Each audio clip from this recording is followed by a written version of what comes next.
Foundation 45 is a 501c3 nonprofit that funds counseling services for mental health, addiction, and suicide survivors.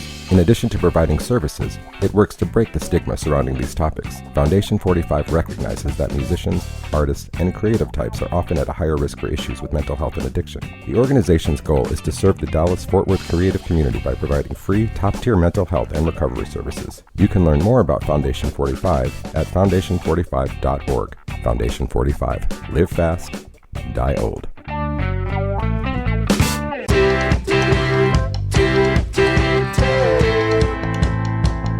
I'm Andrew Sherman. I'm a Texas transplant who has always been in pursuit of art as a career. I've played in bands, pursued an acting career in Hollywood, but I found it behind the lens of a camera here in Dallas, Texas. I was born in New York, I've lived in Chicago, Los Angeles, Austin, but I love Dallas. There's a magical artistic scene in Dallas that mostly goes unnoticed to the outside world. This podcast is focused on what makes it so special and the people who make it thrive artistically. If you don't live here, and even if you do, you might not have heard of them. This is the Dallas Famous Podcast. So who you gonna be? Who you gonna be when you're all grown up? Who you gonna be? Who you gonna be when you're all for us? Yeah. This week on the Dallas Famous Podcast, we have my good friend Mason Adams. Mason Adams has been making his own breaks in the music industry with his distinctive blend of what he refers to as hillbilly hippie funk. Not only is he a talented songwriter, guitarist, and singer, he fronts his own band, the Mason Adams Project. Mason is also dedicated to shaping young minds as a full-time teacher. We delve into his journey and talk about the band, which has recently reformed with a new sound and fresh energy. Mason shares stories from the road, insights into his songwriting process, and even performs a live song in the studio. I had a fantastic time chatting with him, and I'm sure you'll love it too. Here he is. We are here at the Deep Ellum Community Center. I've got Mason Adams sitting in front of me. Mason's a good friend. He's a musician. He's a teacher. He's doing things, I would say, by his own rules. So welcome to the show. Yo, this is always, hi everybody, Yeah. Mason Adams, pleasure to be here. I was thinking about this very moment in the car on the way down here, right? Because when we see each other, which already occurred, a few minutes ago, we're like, hey, what up, buddy? We hug it out and stuff, but then it's like, you're going to introduce me on the show to kind of nobody, but we already did the, hey buddy, how are you? You know what I mean? So it's like real awkward, like, hi, Andrew. It's weird. No, I mean, I was guest on another show, and I'm just sitting there, and they're like talking about all their sponsors, and I'm like, I guess I need to be here for this. I guess it's just we do it all in sequence. There's no magic. It just happens in sequence. Anyway, so the first time I remember you, I was just starting to host my open mic, and you already knew everybody. Like, I didn't know anybody in the scene. I was just like kind of dropped into it. Yeah. And you knew everybody. Yep. And you had an attitude, man. Like, you're like, who the fuck are you? Kind of. But then you just started to play the open mic, and am I right? I know we were one of the first shows you had as a band. Absolutely. I'm trying to think. You might have been the first band we had as a open mic band. Well, that would be pretty crazy to think. Yeah, I can't remember offhand, but I'm going to just say that's what it was. Sounds good. Yeah, man. Are we going there? Are we all the way back there and stuff? Yeah. Okay. Yeah, when we met, this was about, it was like what? Like probably 2018? Yeah, sounds right. Okay, so let's just say in 2018, I had only even been playing the guitar for like 3 years at that point. It might have been, let's go a year but before that. It was 2017 when you're doing open mic. Started that at Artco, I think. Okay, sure. I'm bad with years. Something like that. Okay, so I had only been playing guitar for like 2 to 3 years at that point, but I had, a short list of songs that I thought people needed to hear and that I would maybe go play those out, and also I'm, pretty stubborn and determined.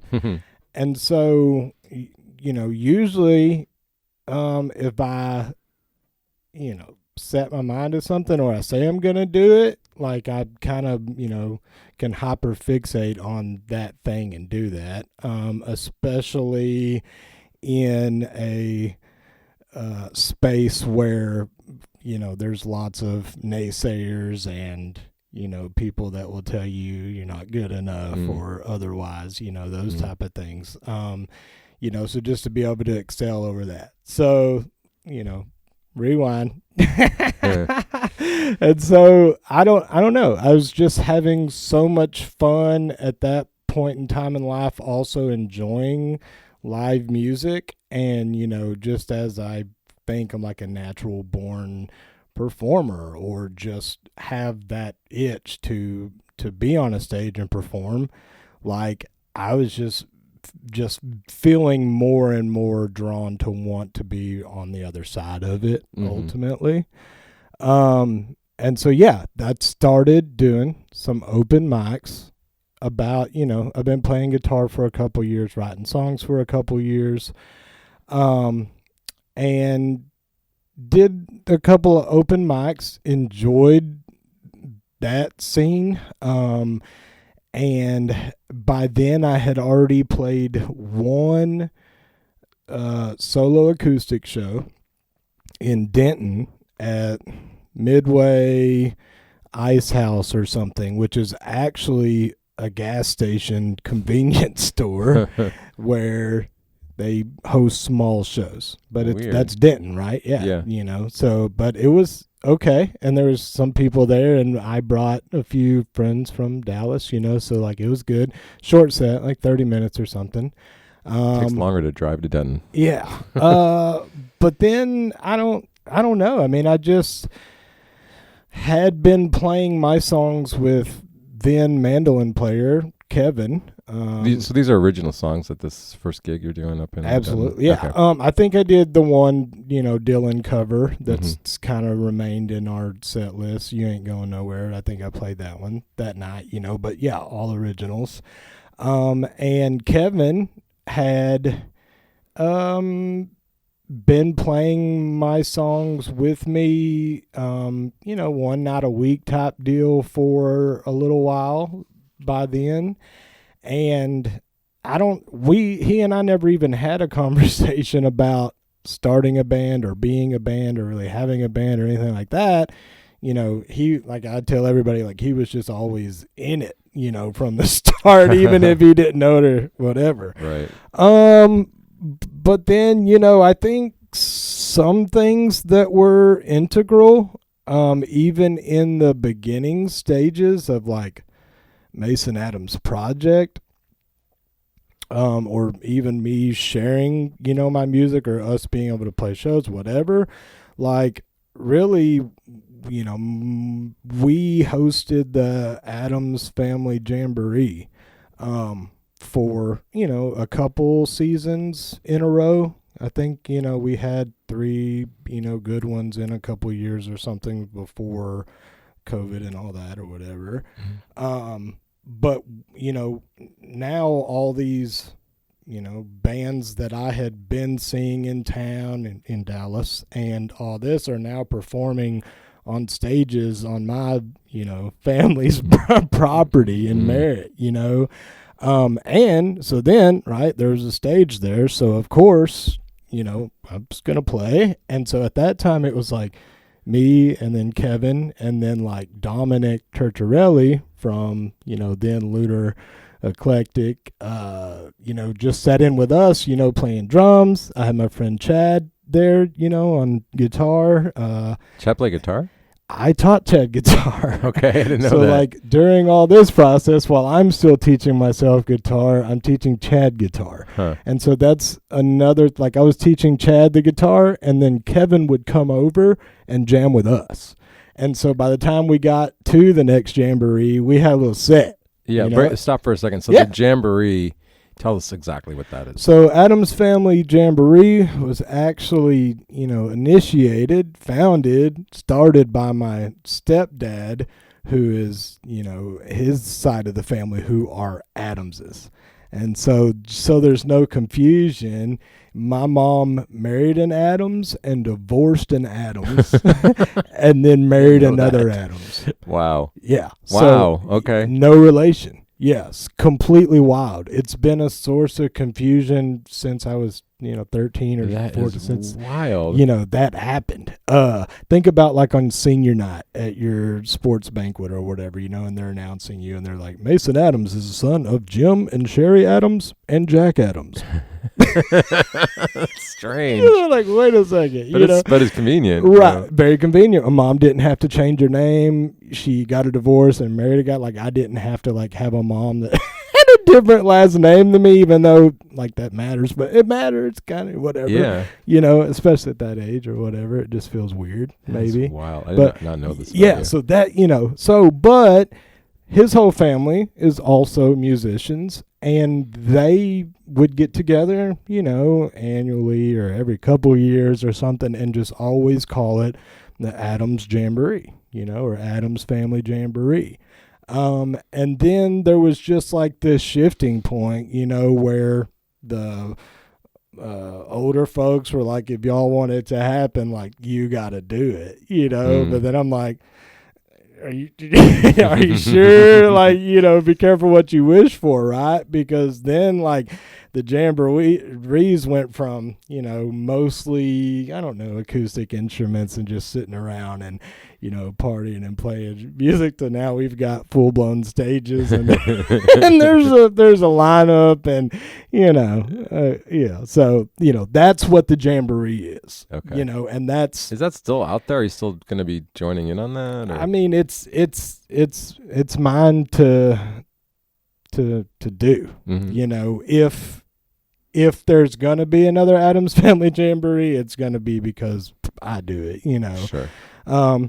But it's a lot of work. We always do it pretty semi-private, and which is also the cool thing about it. Mm-hmm. And also it takes the musicians and everything else to. Right now it's always been more of a donate your time type deal. Right. Right. It's definitely not a profit making deal at all, Right. ever. And that, wasn't ever and hasn't ever come to mind, for it.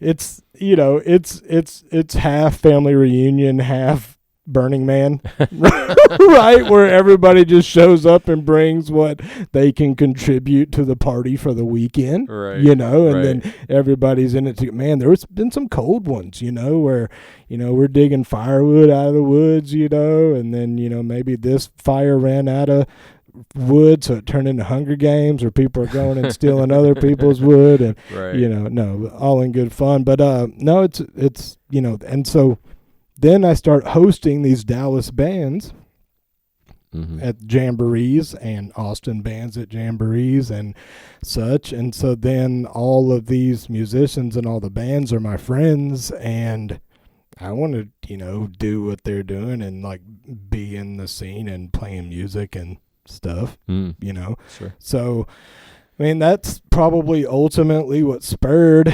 a lot of that creative energy at the time. And like when I say like I had only been playing guitar for a couple years or 3 years or whatever, like, but a lot of those days, I was playing like 8 hours a day, for a while, to like learn an instrument. Well, let's back up. You are from Bonham, Texas. How far is that from Dallas? About 60 miles. Okay, so it's not. It's like in LA, that's considered a suburb. I don't know if you consider it a suburb of Dallas. It's not right now. It's not maybe at this moment, but here in a few years, it's going to be part of DFW. Yeah. So like, how much of Dallas was influencing you growing up? Was it at all? Dude, I thought about that on the way down here too. Mm-hmm. Like none. Huh. Like, I don't know. Even like when I was growing up in rural, I mean, there's 10,000 people in Bonham, but in small town Bonham, I don't know. There was a stigma around the city and Dallas. I really did not start coming to Dallas just freely or on my own or anything like that really until maybe I was like 16 or 17. You're saying stigma, like people are like, fuck Dallas? Kind of like fuck city people a little bit, maybe. Yeah. Or, yeah, I don't know. You know, like I don't feel like I was like that necessarily, but there was even a time in my life where I like thought in my mind, like, I'll never live in Dallas. And I don't know if it was like the concrete and like the limited skylines and like those type of things. Like I just always felt like even driving in a car from the country into Dallas sometimes, I just kind of felt like it was just kind of like there's no beautification or like it's just different, you know, like when you grow up in a country or on a lake or in beautiful places and have those type of sightlines and growing up and stuff like that, like you really do miss those things, I guess, when you know, get away from them. That's like even talk about New York City. Like I like New York City, but for about 2 days is like it's a lot. It's a lot. It is for me. And like to be able to not look out and kind of see horizons, and I don't know, it's just weird. I get a little claustrophobic even though I'm not that way in general. You know, I just feel like I need to be able to get out away from it for a little bit or something. Yeah. I don't know. Anyway, so yeah, I don't know. But then, like, you know, when I got older, 16, 17, like we started coming down here for concerts and car shows was a thing, right? Because we were like 16, 17 and like into cars, you know, and then with car shows, there'd also be concerts going on too. And, sneaking into clubs, and then once you're 18 you could get in most clubs, a lot of them, right? So we'd be like down here going to clubs, and you know, like Purgatory was a big one back then, and it was like, you know, 5 floors, and it was like a different club on each thing and each floor, and you know, so that was kind of, you know later teens was my first kind of Dallas inundation. But then shortly after that, I completely moved to the Midwest and lived in Kansas for 5 years. You know, so, you know, like I said, there was a lot of time in life where I felt like I would like never live in Dallas. Right. I want to get back to that a little bit, but I want to go back to your early days. So, you were a published poet at age 10. Yeah. Why I started writing a lot of poetry maybe in 3rd or 4th grade. Like what, you know what started that? My teacher. And I had some really good ones. My 3rd grade teacher, I don't really remember, like in 3rd grade you're still like all in one class, you know, for all of your lessons type thing. But shout out Kelly Trompler. She's a former now superintendent for Bonham ISD. She was my teacher in 3rd grade. But then in 4th grade, I had a lady who is now in McKinney. Her name was different back then. Melanie Biggers is her maiden name, but she was an awesome teacher. And she really instilled a love for stories and writing. And I was never really that much of a reader, even though she definitely, you know, wanted everybody reading all the time and stuff. But 5th grade, I had this lady named Brenda Blackburn, and she was incredible. And she, I don't know, maybe that's when poetry is supposed to start being taught now or something, then in schools or something, but it was like a main focus for a long time, I feel like. And I was good at writing poems and things back then, and then she encouraged us to enter pieces into, you know, contest type thing, and I got a piece, a poem published. Do you remember what it was about? So there was a couple of different good ones back then, and I'm not sure if it was one or the other. One of them I know was called like My Sanctuary, and it was really talking about the Friday night stadium and lights and all these things, I think, like being like the athlete or football's sanctuary type thing, maybe. I don't know. I could get that confused because I feel like why would I have been on that subject matter at such a young age? So that could have been a high school one that I got published or something. I don't know. I wrote a lot about, I guess, a lot of it was prompted by her, I guess. So I wrote a lot about seasons and maybe colors and things or something too. But it sort of got you to the writing completely. Completely. And then at that same time, you got a drum kit around age 10? Yeah. My parents bought me a drum kit for Christmas, or Santa brought it. My parents, was I at Santa? I don't think I was on Santa at 10, but my parents bought it for me, and was there set up, shiny, just awesome drum set on Christmas morning.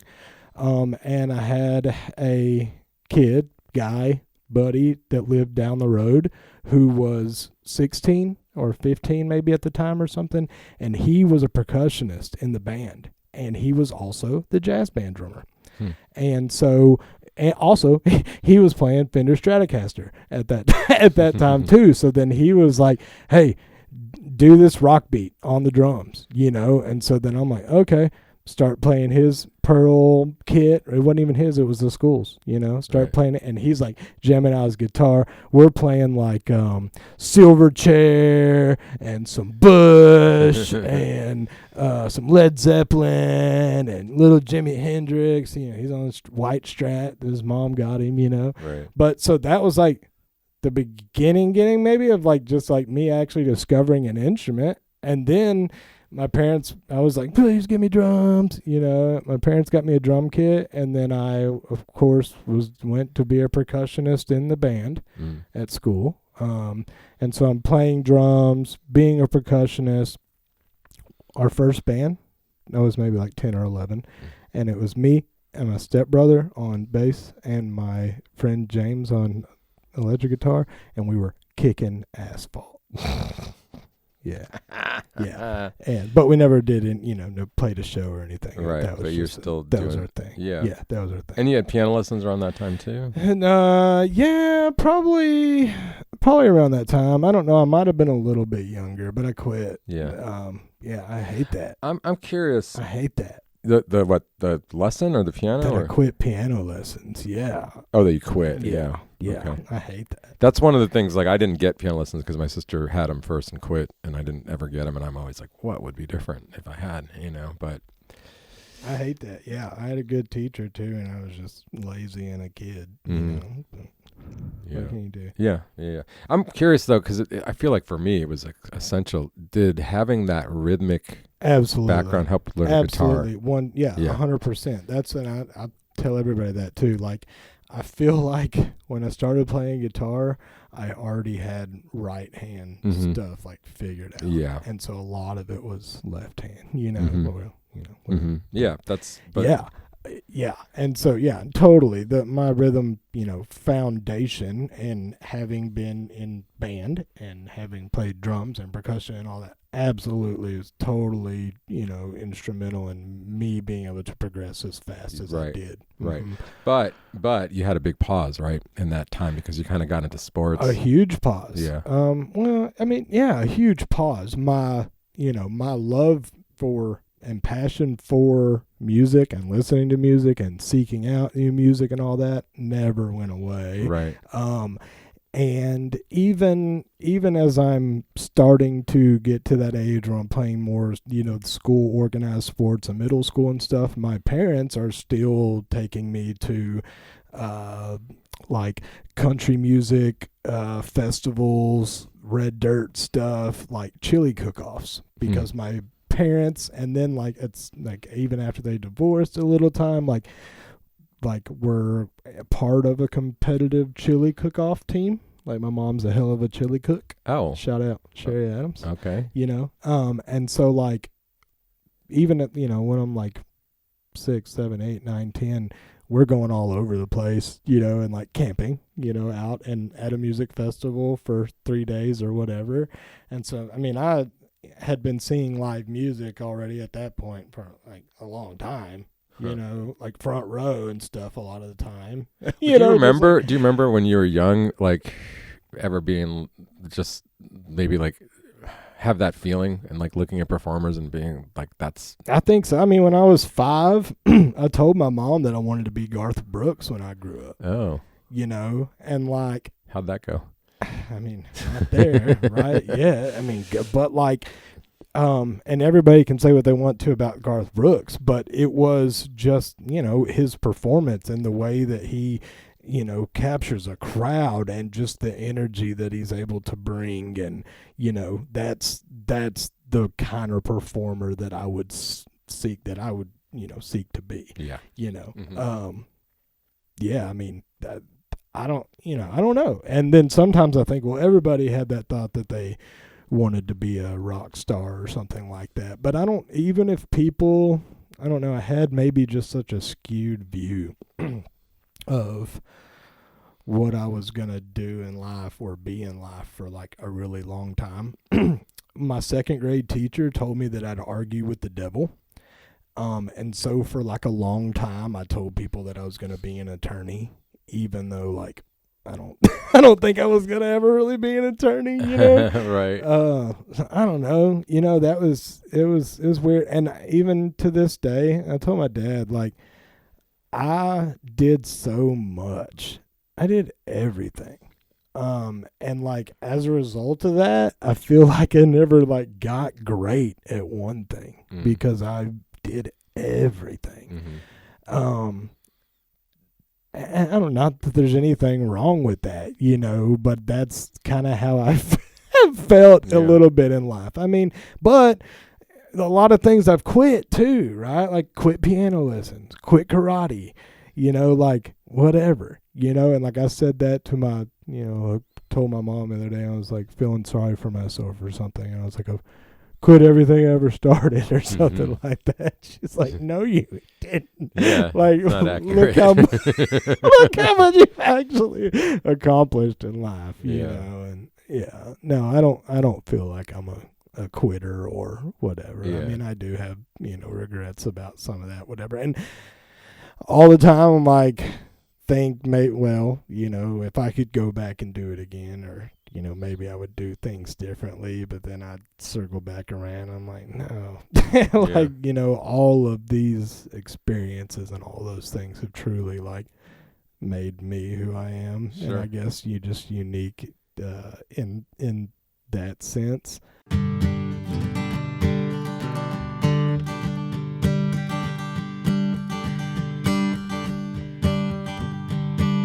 The only thing between me and the box right now is left in the bottle in the corner of the sand. 'Cause I'm helping off the brown and thoughts came back. So things will be going too good for a while. Wake up one morning, can't even crack a smile. But you took all those pills and thoughts came back. When the world keeps telling you to be ashamed of that, well, it ain't no way to live, you can't live like that. When the world keeps telling you to be ashamed of that, well, there ain't no way to live. No, you shouldn't have to live. Ain't no way to live like that. And I was barely getting by, wearing out the grindstone. Started praying on my mind after things went wrong. It's hard to get by when the days feel long. Tough to dig out when you're in a rut, like trying to use a socket with a stripped out nut. But we can all get by with a little help from our friends.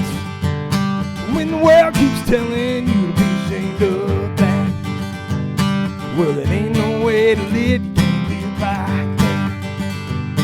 When the world keeps telling you to be ashamed of that, well, it ain't no way to live. No, you shouldn't have to live. Ain't no way to live like that. When the world keeps taking shots, in one back, and you're giving all you got, so you take one back. life, boy, straight and narrow, trying to find one on my own. Sometimes it's just easier alone. When the world keeps telling you to be ashamed of, well, that ain't no way to live, you can't live like that. When the world keeps telling you to be ashamed of that, well, that ain't no way to live, no, you shouldn't have to live. Ain't no way to live like that. Well, let's get back to your, so you had a scholarship for football? Yeah, it wasn't like a full ride, full deal type thing, but I wanted to play football at the next level. I mean, what was your position? So I started both ways, offense and defense, and played lots of offensive guard initially, and then was moved to left tackle. And then on the defensive side, always, like a defensive tackle, a little bit of defensive end. And, of course, I'm not the biggest, wasn't the fastest, wasn't the strongest. I had a really good, for my scale, senior season. And I don't know, I just felt like maybe, I don't know. I don't really know, like, at that point, like, why I said, like, I want to do this for sure. And, like, I don't even know what I thought would maybe come out of it, except for maybe some money to go to school, I guess. But I wasn't big enough to go Division I, Division II, and had no looks from anybody at that level or anything. But these, Division III and NAIA schools, showed some interest. And I went on a couple of recruiting things, and I had, calls and letters and emails from small schools and stuff. And yeah, I mean, I don't know. Like, so weird. Like, if I think back then, like, maybe I would have wanted to go to, like, University of Texas or something, and I could have. Just not as a player, yeah. Yeah, just not a player, right? Yeah. And so, I don't know. I think maybe I was just, like, being real sentimental or, like, afraid to give that up. I mean, football had been, like, a very important part of my life for, just like a youth is, Mm-hmm. I don't know. Maybe, in a sense, it was like I was not ready to give that up, you know. And a little bit is, part of the band. I'll tell you why. Because, like, even going to college, I only played football for 2 years in college, and a lot of it was like the need to work and take care of myself and get through the last bit of it, whatever. But, like, even after I graduate college, I hadn't been playing football for a couple years. Then I get a dose of kind of the real world, like managing a sports bar or pool hall and whatever. I have a business degree or whatever, but I was still being called towards school and organized sports. And I don't think ever, like, teaching and coaching was ever like a fallback plan. It was kind of more something that like I always knew that I would do, maybe in some sort of capacity or whatever. And maybe I don't know, I had to get a bad taste in my mouth from the real world or business world or whatever you wanted to call it then to kind of guide me towards that direction. But yeah, then, here we are, 2013. I'm teaching business classes and coaching football and coaching basketball. And it was fun, Yeah. I mean, it was super fun. It's taxing, especially in Texas. Yeah, I want to get more to the teaching, but before we get to that, you're in college and then you were doing rapping? Yeah. And you're promoting yourself and touring? Absolutely, right? Yeah. Oh, man. We skipped so much. What was your name? Mace Dog. Mace Dog, okay. Yeah, Mace Dog, MASDOG. And people have misspelled it, and people have, You know, since it's MAS, I feel like people want to say mass a lot. Yeah. You know, What were you like rapping about? I mean, it's gangster rap, straight up gangster rap, trap house. You know, club bangers. So I mean, there's a what I'm missing the connect. Like, how did you? So I grew up in Bonham, Texas, and there's not like, I don't know, there's not like.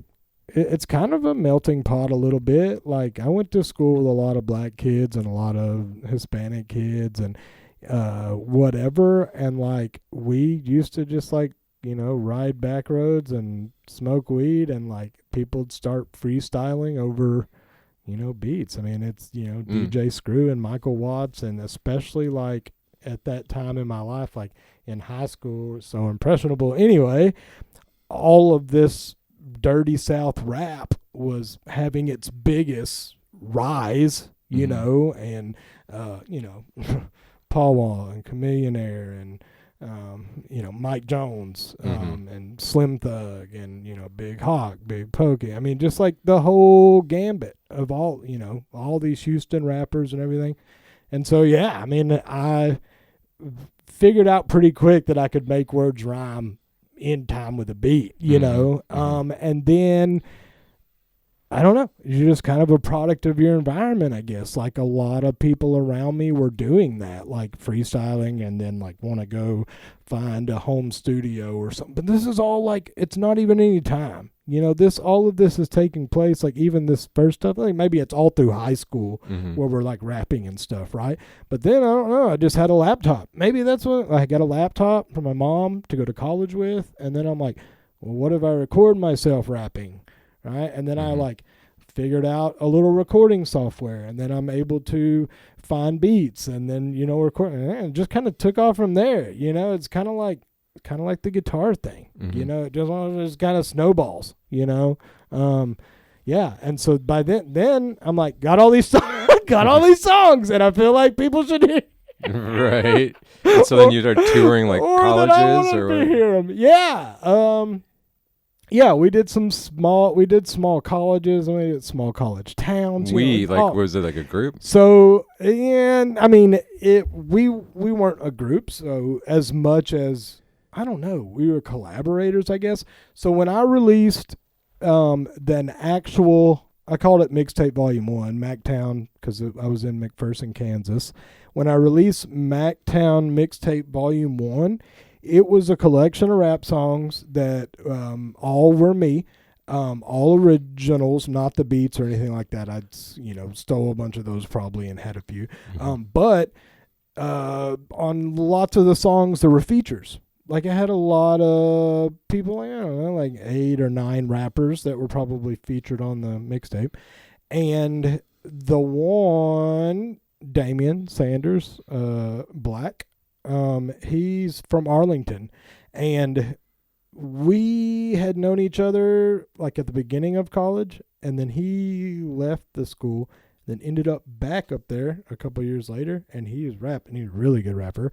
And so then we started doing all these songs together, which led to the shows. Yeah. And yeah, so I never did a rap performance solo. Like, the only rap performances that I ever gave they were all with Damien. I think we've only ever performed together, like, you know, my songs. Okay. Yeah. Yeah, it was fun. You know, we had like 5 or 6 laptops in the living room. Everybody's burning CDs, our stuff, you know. Then we have the label stomper, where we've gotten the labels printed, you know, and it's like you stick it in there and it's round and you press it down and it puts the label on top of the CD. Then we've got all the jewel cases, then we've got all the album, and it was like an assembly line, you know, to get these things put together. And yeah, I mean, it was cool. Yeah. You sold CDs, or you sold CDs? Oh, wow. Yeah, we sold CDs. I mean, you know, and it's not like. And then how long did that last? Like, you know, a couple years. Yeah. You know, a couple years from the time that we started doing performances and selling CDs and stuff like that. You know, snowball. You know, it is. And went fast. But then I graduated. graduated college and had a baby on the way. Huh. And you're just like done with it. Not weird, right? Like not completely, because even like at one of the bars that I managed, they'd have an open mic night and I'd like get up there and rap sometimes. Oh, okay. I mean, I was only like 21, 22, 23, I was still a young man, but it was just fun. Like I never like was trying to do anything at, whatever. But, here's a crazy tidbit. So I don't know, in 2010, maybe it was 11. I wanted to produce a rap show, I guess. And so like a live performance? Yes. Okay. With I don't know why. I don't even know why. I don't even know where I would have got this idea at the time, or like why I would have wanted to do this. But I wanted to do a night with a bunch of local rappers and a bunch of local DJs. And so I, between Craigslist and Facebook was coming on at that time, was able to get this gambit of people together, and it was called, what did we call it? Poetry in Motion, and it was a night of art and hip hop or something like that. Mm-hmm. So then the first venue, I think, that we tried to get, they had approved it at first, but then when they found out that it was all rap, they didn't allow us to do that. And so then it actually took place at Quixotic World, right down here, right? Mm-hmm. And Quixotic World had been around for a little bit, I guess, whatever. Eric Sachs, right? Sykes, he's the owner, or maybe he sold it just recently, but he's a great dude. But like this was not like him at all. This is like I'm 100% the promoter, and I had to rent that room, and I can't remember how much it was, but it wasn't just the cheapest thing, and then I can't even remember what I had agreed to pay all the artists or whatever. But this is how I meet Leland and Cody.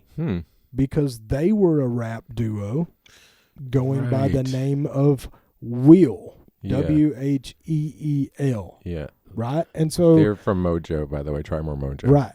So local band, Dallas. And so then I put on that show or whatever, I performed that night, Leland and Cody performed that night, it was good. It went off without a hitch, mostly. We paid the rent on the room, didn't make a dime, pretty much beyond that or whatever, but it was fine. It was fun. Everybody got drunk and whatever, performed and stuff. So yeah. But then literally nothing, just like music wise or anything really from like late 11 through, like 13. There was like that 2-year gap there where like me and my baby mama were splitting up, and they were moving, and I needed to figure out my life. So that's kind of like the transition from bar manager, sales, marketing, promotion into teaching. Because I was like, and now it's time. Like I need to go. I need a job. Yeah. I need to do something good for myself. And so then I got a teacher certification. Right. Yeah. And then you kept moving up in that job, right? Like. No, it's not like I was moving up. Well, but you became the supervisor, right? What? Aren't you the supervisor of that department? Oh, well, so, I'm the lead, special education lead or, whatever. But it's not about, it wasn't about like moving up. Like I started teaching in East Texas at Brownsboro. That was my first job. And I lived out there for a year, and then I moved to Dallas. Okay. Right? So then I arrived to Dallas. Did you have a moment where you're like, I can't fucking believe I'm actually moving to Dallas? No, absolutely I did. But Dallas ISD paid really good Uh-huh. at that time, especially versus what I was making then. Sure. Dude, like I got, it was like ridiculous just for moving, just for coming from out there to coming here to teach, like how much more money I was making at that time. Because they need good teachers. Is that what it is? Well, I mean, there's more tax money to pay teachers. Sure. Yeah, that's true. In. So that's, they just started out better than where I was. And so I was like, okay, I guess Dallas. And I was at Hillcrest High School, which was, is a good school. One of the, better ranked Dallas ISD schools. And we had a tremendous football season, 9-1, and went to the playoffs, and I was coaching offensive line. And then I was the head golf coach there, and it was good. So I wanted to jump into Mason Adams' project. First of all, you just reformed the band. You had the same guys, like some of which, like you said, Kevin Crichton, who you grew up with. But now you've got a whole new set of guys. And the thing to me that is intriguing, because I'm watching a lot from the outside, I've seen the new band. I mean, not only is it a new band, you're playing electric instead of acoustic. It's got a whole different sound. You're taking guitar lessons. It's like your guitar playing is improving. And it's just like, we're living in a world. Do you get a second chance from an audience member, from a fan? Dude, it's, and it's something that I've, realized even in a little bit, like some of like the booking avenues, from all over a little bit. Like, do you get a second chance? But like, I feel like even a lot of bands have done albums where their second album's completely different than their first album, or, whatever. And it's not like they went anywhere. Like maybe they lost some fans in that sense, but maybe they gained some fans or whatever.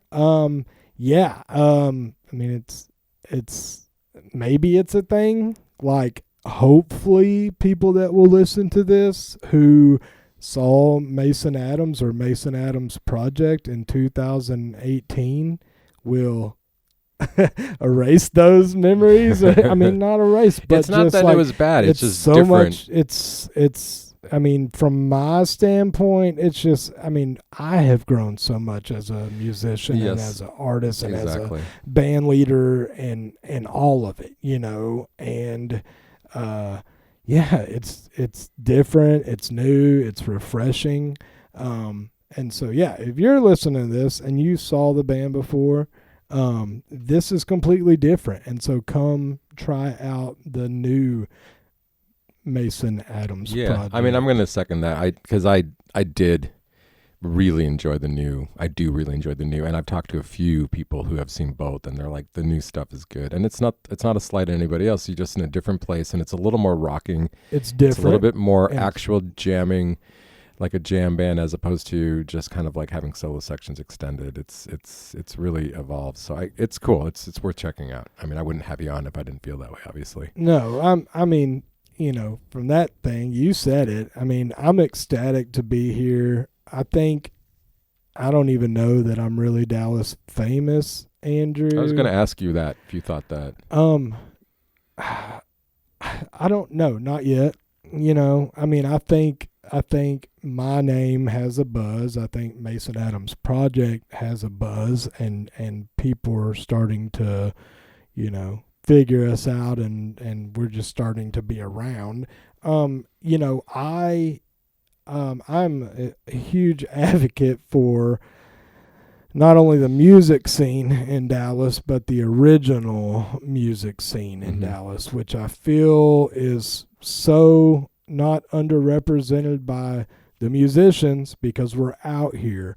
But as a whole, Dallas people are not out here supporting these local acts the way that we talk about this a lot. Yeah, a lot. It's not a music first city.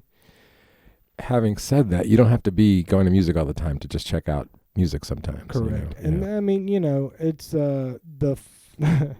it's a huge place, and there's so much going on, and the competition is, everywhere, and so, I mean, it's a lot to a lot to be up against on any given night or any given weekend. But like, I don't know, it's just weird to see people shell out the big money in these places, be so full of, you know, people seeing music, and then the local venues are just closing down because they can't get enough people to attend shows. And I don't know, it's a weird time. And so, you know, we could go on and on and on. Yeah, we can, and then we have, and we will again. Yeah, but you know, original music. I mean, that's what we're really fighting for these days. Yeah, absolutely. Yeah. And I like, this is going to air after you announce your Texas tour. Yeah, so we're doing Texas road tripping, fall tour 2024, and this is definitely the most expansive list of shows. It's definitely the most shows we're ever going to just put out there in the ethos at one point in time. It's the most expansive as far as across the state of Texas, in that we're coming to new places that include Buda, Texas, Ben Wheeler, Texas, and finally, this might surprise people, Denton, Texas. We're going to play our first full band show in Denton after like 7 years. And so it's going to be a lot of fun. And, you know, it's every one of these is, you know, it's going to be a different set list every night. You know, it's not Monday, Tuesday, Wednesday, Thursday, but for a lot of weekends, you're going to have a lot of chances to catch a show or two shows, or come to one place and, you know, attend a Friday night or a Saturday night gig, or because we're going to be pretty busy. And we've got some great musicians from New Jersey, Mojo Hand. They're going to be on it with us for a couple of dates at least. You know, we're playing new venues, new places, and it's exciting to be able to go out right here in what is the first full fall season of, I guess everybody's calling it MAP 2.0, and just have these shows at you know, quality places that want us to come play original music. And yeah, we're super excited to be able to share this, because I think even, you know, our cover photo for the event makes waves. You know, that Andrew took our photo that's featured on there too, and it's cool. It's right cool. on. So we're pumped. Cool. I mean, I want to end it on it's sort of like the theme in a lot of what you do is like, you do it your way. And, you know, sometimes some posts you make, like, I'm like, what's he doing? But like, it's funny because I don't know what I'm doing. And it's like, you proved to me already that you do have a kind of a plan. And sometimes you're throwing stuff at the wall, but then when stuff sticks, you know how to like make that part of the plan, you know? So I think that's kind of interesting. And I think that's why you like survived a whole regroup and you're still like out there doing it, you know? Well, yeah. And I mean, you know, a lot of it too is the stubbornness and just like not wanting to like, you know, like quit, or not knowing when to quit, or, you know, wanting to, you know, show people, you know, that I can do it or something, you know, that's been part of it. Seeing what sticks and like trying to figure out new ways just to get people's attention and really just get people to listen to a song or come to the show. Like that's, you know, it's a beating. Sometimes I feel like I've been an asshole, and like there's probably maybe some people that would tell you that I've been an asshole. But it really, I've never like try to come at anybody with like any sort of like malicious intent or anything like that. I'm just, you know, passionate about Mason Adams Project, passionate about, you know, making art, and want to perform, and, you know, pretty relentless in my approach to getting the band booked and being able to secure shows. And so I maybe rubbed some people wrong. Yeah, no, relentless is a good word. It's a good word, but you have to be that way. And You also, have to be. the last thing I want to say before we wrap it up is that you're really good about building shows and giving other bands opportunities. And I feel like if other bands looked at what you're doing with that model or reached out to you to swap shows, you could all benefit a little bit. So like it's a good model, and people... we're going to give you the links, but just take a look at what Mason does, not just a show, but like the promotion. It's interesting. Thanks for bringing that up. And I was, I made a post about this week, and then like we've talked about it, just like amongst, DFW musicians Facebook group and stuff. And like one thing that I've determined is that like not everybody necessarily has the full on capabilities or the knowledge or the information to go out and secure the show, and then know bands that would possibly pair well together, and then like be able to put that all together into a promo package, and there's artwork and all these things. That's what like a lot of people don't realize from the independent side of this thing, where there's no team and I'm the team. Right. Because I do all that, and there's lots of bands that are like really great, and like they're always down to jump on the support ticket and whatever, but maybe nobody in that band is really good at actually talking to the talent buyer or the people and getting the show, and so like that's part of it. So if you're anybody out there that is listening and you're trying to figure out how to get more shows, I'm going to give you the number one secret is that you message them on Facebook, the venue, the bar, the whatever, and you say, who is the talent buyer? And you do that until you figure out who books the music there. And then that's when you draft your first professional email with your links and all that to that person. And sometimes it takes a while to get that special email or piece of information, but that's 90% of the shows. The way you do it, just ask the bartender, somebody will tell you who does the music booking. Now it's on you to get past that next gatekeeper or get booked. But if that's your main hiccup is not knowing anybody, that's the way to do it. And I will say, because this is important to add, even if we're short on time, a lot of the relationship building that I was doing just by going out and seeing shows and meeting the venue owners and all that, I didn't even realize how much that relationship and networking was going to pay off in getting the band booked. That was nothing, there wasn't even a band, because maybe I really started seeing shows in Dallas 2014 when I had moved back out here. And then the band is starting to try to get booked 4 years later in 2018. So there was 4 years there that I was some week I saw like 9 shows. Yeah, you're doing groundwork without realizing it. Completely without realizing it. And so by the time I had a band together, I'm like, I know that guy. I've been to, 50 shows. When I had a band in LA, I was like, if I could just meet venue owners. And then I moved here and I know all the venue owners. And you do. Not have a band anymore. You do. Yeah. But it's better this and way so, for me. that's the important part. But, I will say now, like I'm just feeling way less pressure from all angles. I feel like, maybe there's still people that like haven't come to see the new band or whatever, but like I'm not feeling pressured to write as much material. Like I'm not feeling pressured to like book more shows. Like the one thing that I would love to have is butts and seats, just more people at the shows. But like I'm having so much fun with this new group, and it's Jordan Stoltz on lead guitar, it's Austin Ross on keyboards, it's Todd Jackson on drums, and John Green on bass guitar. All of them, bring their own set of, skills and weirdness as musicians, but collectively we're having an awesome time creating together. So. Right on. Well, hey, thanks, Mason, for being here. We'll have all the links. We'll be looking out for you for shows, for music, and it was good having you. Thanks, buddy. Always a pleasure.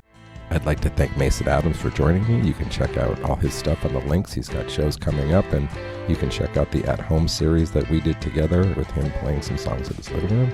Thank you again to the Deep Ellum Community Center for letting us record there. Theme song, Unstoppable by Salim Nuralla. Thank you for listening. Please like, subscribe, follow, all the good stuff, and share it with your friends.